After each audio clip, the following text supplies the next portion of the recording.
After a shortened 2021 season, the KNC Groundworks Scottish Rally Championship is back for a full 8-round campaign in 2022, kicking off with its traditional opener, the Snowman, complete with new sponsor in AM Philip Trucktech. As always with the start of a new season, the top 30 is stacked with noteworthy entries, all lined up behind 2020 Snowman winners Michael Binney and Claire Mole. Plans for the year are the full Scottish Championship again, plus another few rounds out with the Championship, probably BTRDA rounds. Upgrades to the car, we've had the engine away to get rebuilt at Wayne Sissons, along with the gearbox, which was just a thingy-majiggy. Yeah, just a thingy-majiggy. So there was nothing wrong with it. It was just getting it done for a good preparation. So yeah, no, it was good. Just found a bit more power in the engine and tweaked the mapping a wee bit. So hopefully things are going to go okay. Well, we had Kevin in the car actually last weekend with these riding stages. So John was unable to make last weekend and this weekend due to his WRC commitments. So yeah, Kev's back in the car, back in the Mini. We had a test earlier in the week, which it wasn't great in fairness. We only done a handful of miles, but no, looking forward to it. It's a fantastic rally, and weather like this, hopefully won't be too much ice this morning. Took it a run last Saturday and crashed against an object at Macquarie, so I had a bit of a fix on, so a little bit of a fix, but apart from that we're okay. So we're a bit sceptical this morning what the car's going to do, but it's been alright. I'm used to the car up to a point, so no, looking forward to it. So we'll definitely take the battle to the R5s then? Well, we'll see. Why not? It's a good challenge, that's it. So you're always wondering at my age should I really be doing this anymore. 5 stages would make up the day, the weather a mixture of sunshine and showers. The first stage of a new season, Binney and Mole off the line. And if Michael's worried about running first on the road, it doesn't show. Fastest on both the opening stages, the Evo arrived in first service with a 3-second lead. And therefore, it is an Evo. Oh, aye.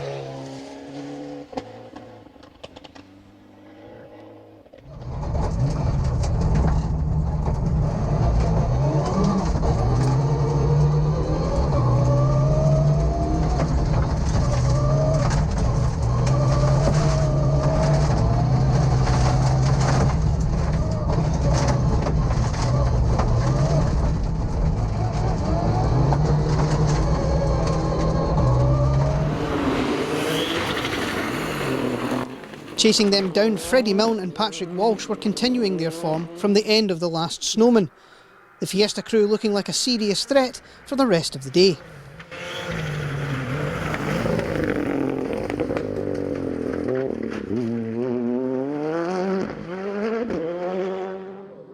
Armstrong and Fair reunited with the Impreza after a year in a Ford.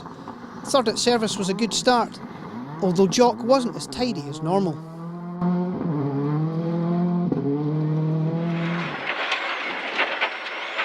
Over bridge. Open hairpin left. Going up, Connie.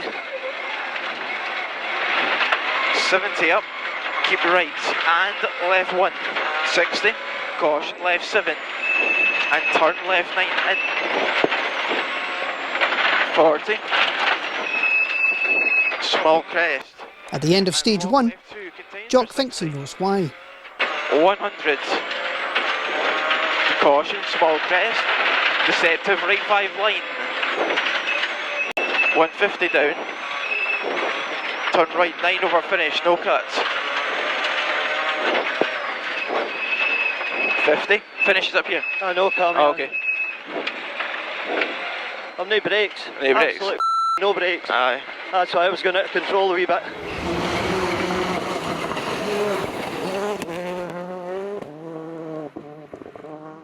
Just 5 seconds back from the Impreza, Bruce McCombie and Michael Coutts were flying in the green Focus.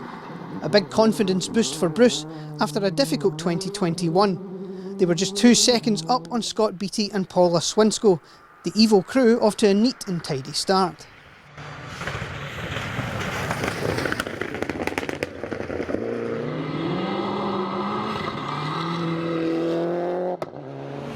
A further 9 seconds down, Scott Macbeth and Dan Forsyth were backing up the pace they showed at the end of 2021. Delayed after catching a car in stage 1, Scott was looking forward to the reruns of 1 and 2 later in the day. Is it him, though? Well, Where's Ian Forgan? aye. Also off to a solid start, Ian Forgan and Chris Lees arrived at service just 5 seconds back from the Evo. An excellent performance, given the car was without an engine on the Friday morning before the rally.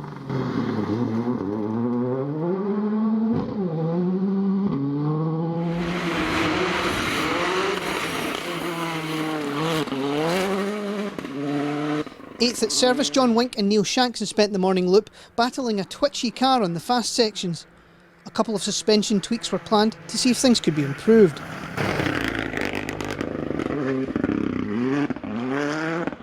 Yes, Mr. Bogey, look at that. Get in yourself. It's been a long time since we've seen David Bogey and Kevin Ray as far back as 9th, but SS1 was a tough start. A rear puncture and bent suspension dropping the Mini a minute. Stage 2 was better, only 5 seconds were dropped, despite the car crabbing its way along the road.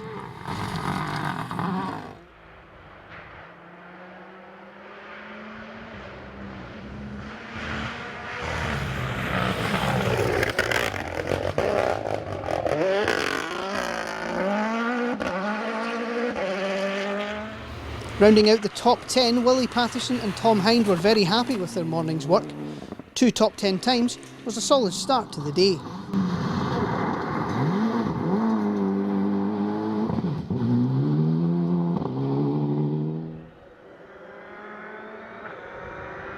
Fresh from a win at Kinloss, Hugh Brunton and Drew Sturrock were continuing that form with their best SRC run to date. The Fiesta just 7 seconds up on Keir Beaton and Ian Thorburn on their four-wheel drive debut in the ex-Graham Sherry Impreza.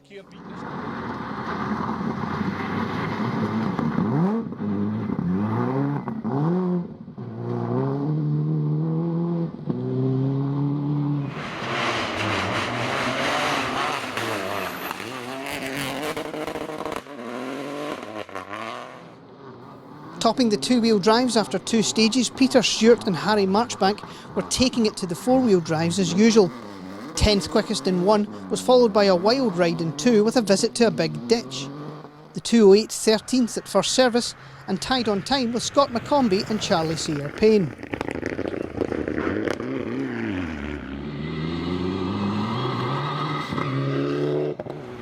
Another 6 seconds back, Duncan Campbell and Michael Cruikshank had just 1 second on fellow Impreza crew Michael Renton and John Shepherd.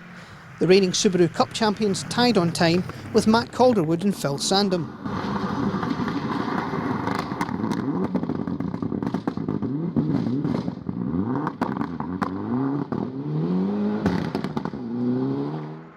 '18th after 2 stages, Bob Adamson had a lot to learn in his new Rally 2 Fiesta and with new navigator Jamie Edwards. It was a good start, battling with fellow Fiesta crew John Morrison and Peter Carstairs. Rounding out the top 20 after 2 stages, Keith Morris and Terry Mallon were delighted with the Evo's handling after a rough end to 2021, but frustrated with the down on power engine due to a turbo issue.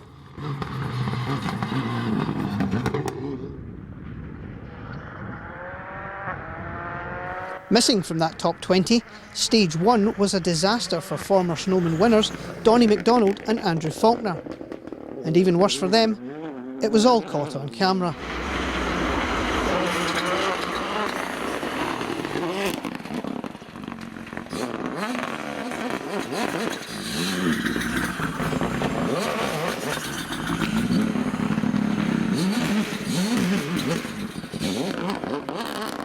Still going, they were 21st after 2 stages.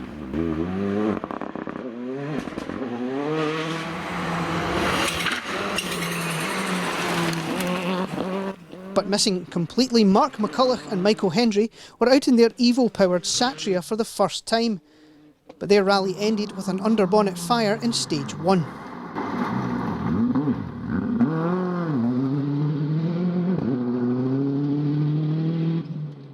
Not even making it to our SS1 filming location, hard charger Angus Laurie would retire with a blown engine. Yeah, it's obviously gone well. Yeah, didn't expect that this morning at all, but we just feel pretty comfortable in the car. Don't feel like I'm fully driving the way I should be, but you know the time seemed to be there. So yeah, it's working really well. Really enjoyable run through. On that second one, I felt it was a bit too cautious.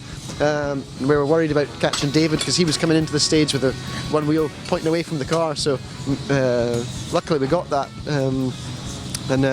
Yeah, just a bit too cautious on that second one, but hopefully try a bit harder on the next one.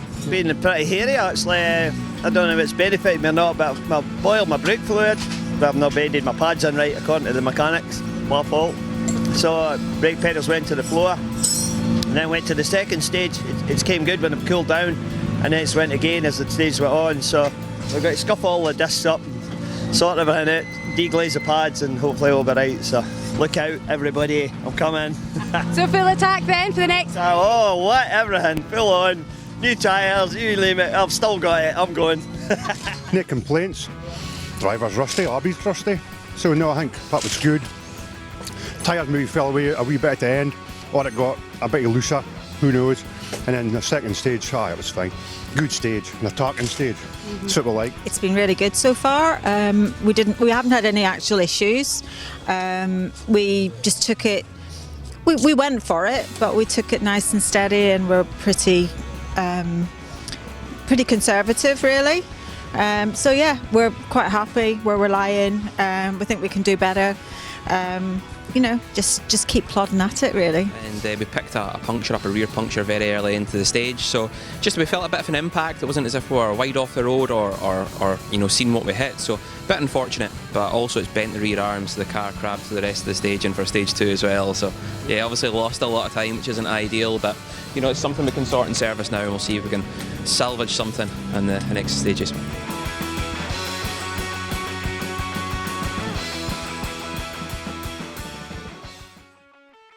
The second loop consisted of a single run through the Millbury stage, so let's jump in the back seat of Stuart and Mark Irvin's Accent WRC as we fill you in on what happened. Around Bale and hairpin right, bumpy around Bale's standing water. Binny and Mole continue to lead despite a half spin. Square right through narrow gate, square right at the end through the narrow gate. Down you go. Taking a second back, Milne and Walsh would close to within 2 seconds of the leaders. 2 right slippy, 100. Armstrong and Fair continued to hold third, with McCombie and Coots closing to within 2 seconds of the Impreza. Flat crest, 130. Caution, slow 4 left, slippy. Second quickest, Ian Forgan and Chris Lees climbed from 7th to 5th in this stage, moving just 1 second clear of Macbeth and Forsyth. Max left, max right, log narrow. You see it. Millbury saw the bogey fight back begin, fastest by 15 seconds despite an overshoot.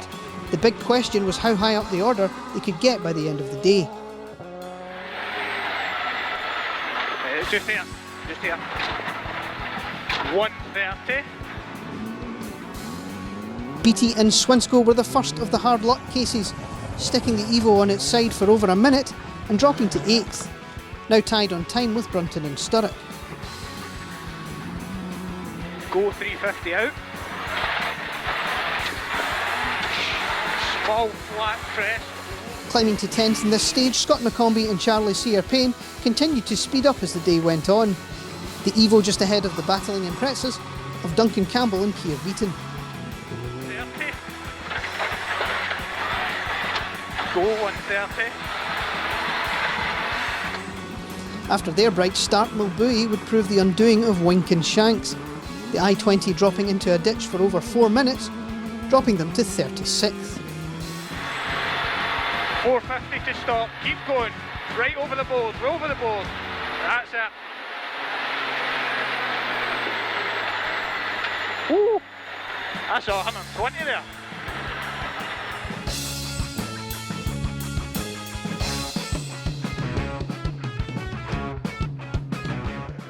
2 stages would round out the day, and the drama was about to be ramped up. Stage 4 was the scene of a big accident for Ian Forgan and Chris Lees. The stage was stopped, and the rest of the crews were given nominal times. Ian was taken to hospital with broken legs, and Chris with suspected cracked ribs. A testament to the strength and build quality of the car, and we wish them both a speedy recovery. Wink and Shanks would claw their way back up to 23rd at the finish.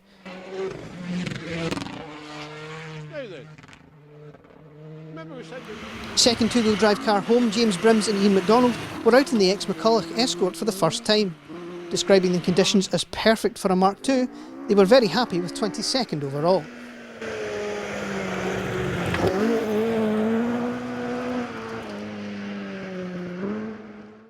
Five seconds up the road and dominating the 5-star vehicle deliveries Subaru Cup, Jordan Anderson and Claire Mackenzie were delighted with their 4-wheel drive debut. The biggest issue was Claire losing her voice about a mile into stage 1. Many throat sweets were utilised to power through the day. John Rintoul and Laura Connell dropped a minute and a half on stage 1 with a broken drive shaft. The rest of the day was a recovery effort, and they were rewarded with 20th overall. Delayed with a puncture in SS1 Championship sponsor Kevin Crawford and Andrew Stevenson were another crew to spend the day recovering. After last year's disasters, 19th was a solid finish, just 1 second back from Keith Morris and Terry Mallon. Relieved to see the finish after a rough 2021, it was still a nervy day for Stuart and Mark Irvin. The car misfiring on the road sections, but thankfully not in the stages. Highlight of the day was a top 10 time in Milbury.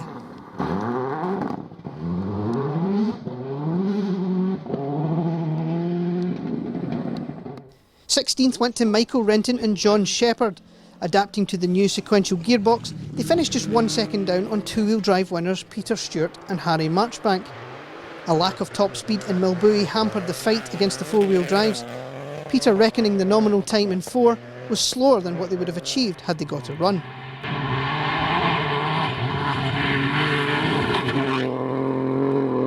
Yeah, it was good. The car's been great.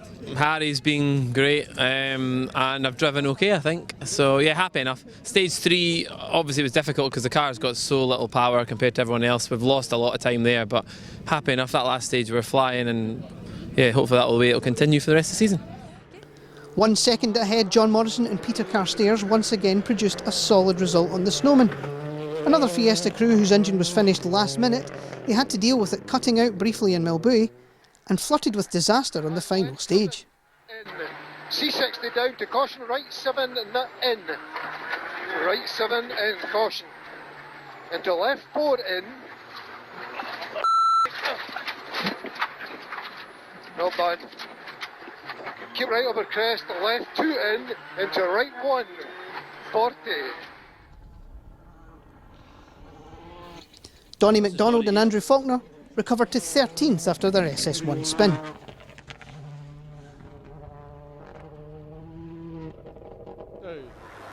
Neat. 1,100 all the way. Let's go all the way to the end. Keep it going as best you can. Once it starts going uphill, that's when your corners come in, so keep going all the way. Keep going. 12th on their Rally 2 debut, it was a good start to the year for Bob Adamson and Jamie Edwards. Definitely a crew to watch out for as they learn the new car.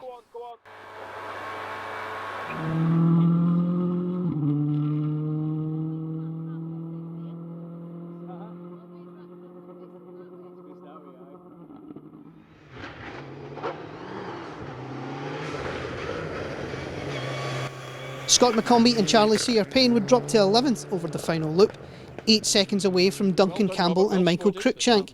The Impreza crew continuing their good 2021 form. Oh, that's big cuts. That's big cuts. What's wrong with the middle of the road? Also on form, Keir Beaton and Ian Thorburns' 4-wheel drive debut couldn't have gone any better. 9th overall, and an Albin Garage Challengers win was a great start to the season.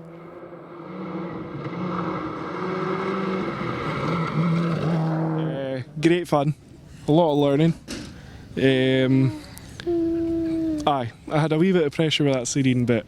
I think I'm okay with that, but yeah, I would love to have another shot of it again, doing that next 5, because I just felt like I was learning all the time, so I've got a wee bit more confidence with it, so yeah.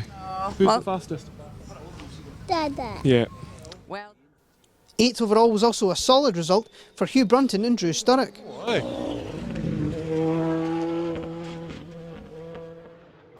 Dropping to 7th thanks to a puncture and subsequent brake problems on the final loop, it was still a positive day for Bruce McCombie and Michael Coates. When it works, the focus is quick. Now they need the luck.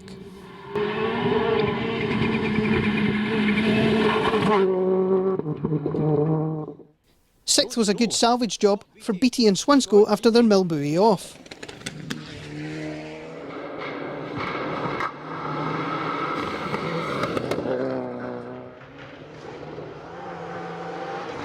Fifth was an excellent result for Macbeth and Forsyth in their home event.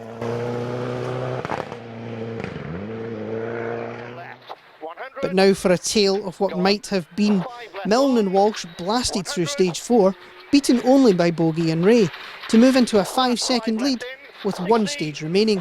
6 right, 80 go on, line 5 left with loose, 130 loose, 3 left care, log inside, nips, in 2, 4 right long, well done, in a flat 5 left, 80, 6 right, 200, fast 4 left, and... Yes, Friday. That should lead up. Stage 5 was looking good at our live location, until this happened just around the corner.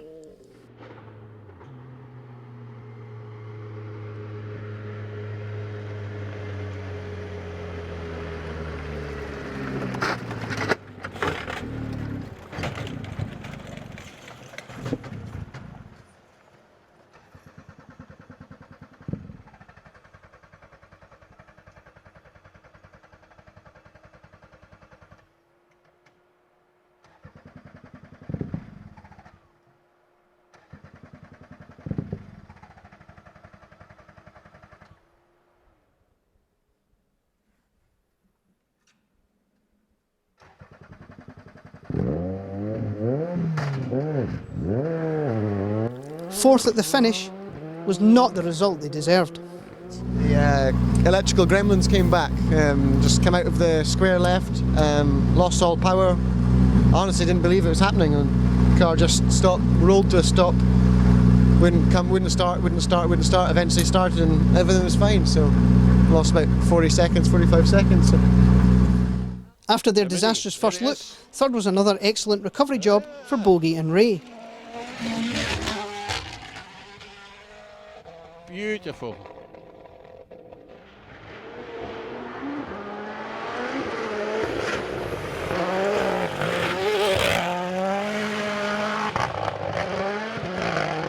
And left 3, into right 4, into left 3, 40, caution left 2, into deceptive right 7, and left 1, C350.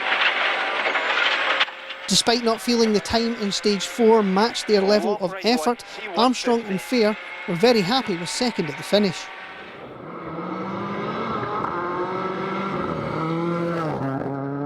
Fantastic, no, got my brakes fixed. We had a bit of problem with my brakes. I boiled my brakes, I think, and probably half my fault not bedding them in right, so today's been a bit of a learning curve there, even though I've been rallying for about 300 years, so but no, it was good. And then, like I say, Cammy, you never went a foot wrong. It was just up to me, but coincidentally enough, in the fourth stage we weren't any quicker. You know, we're actually slower, and we thought we've door-handled every corner, and we're thinking that's not right. But then the last stage it came good again, so can't just quite work it out. Maybe just to sit and look at the in-car and realise what I've done wrong. But hey ho, it was good. No, I've really enjoyed it. Good event as always. Snowman Rally, fantastic. I love it. Great. Cammy, have you got anything to add? Not really, no, it's a good day and good to be back in the trusty Subaru again. As much as the R5 was good last year, it's a good fun car, and obviously it works as well, so no, quite happy, I can't complain.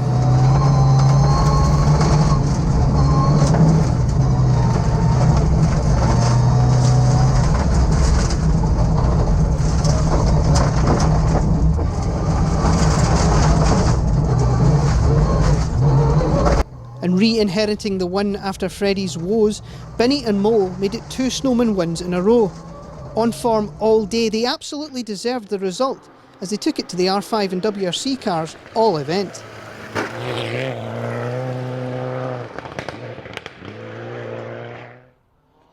Michael Binny.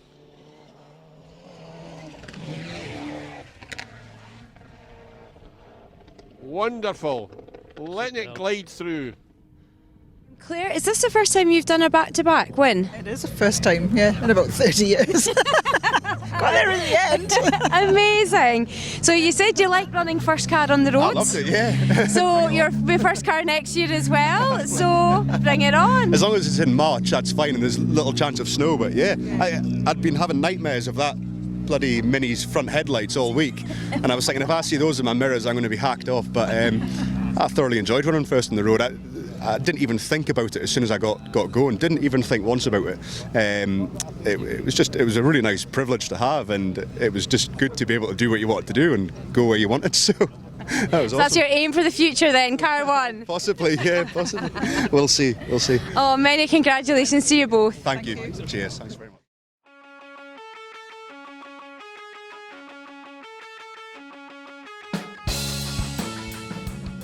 So history repeats itself for Binny and Mole, showing their 2020 result was no fluke. Can they continue this form into round 2? The Speyside stages in April.